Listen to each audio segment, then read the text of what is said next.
Nandito ako sa free pantry, love. Ano kayang meron sa free pantry nila ngayon? Ay, konti lang. Ano ba to?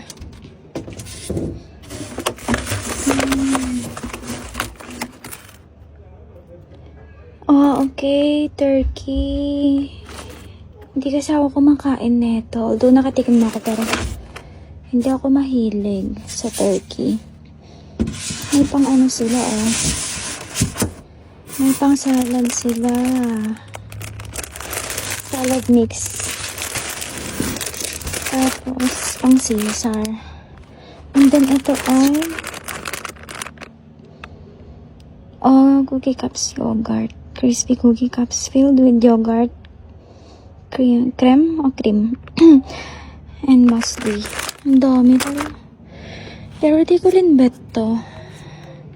Oh, konti lang yung free pantry nila ngayon.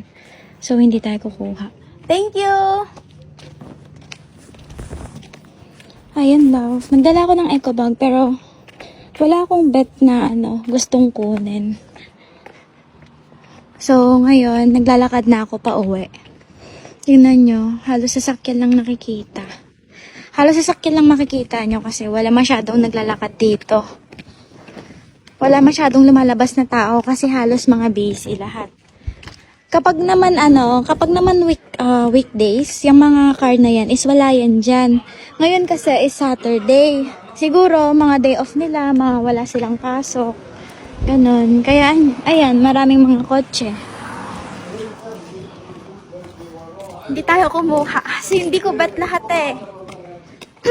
Baka sabihin nyo, Martin na naman ako ah. Baka kasi kapag kumuha ako, hindi ko rin makain. Eh, sayang naman, di ba? Sayang naman.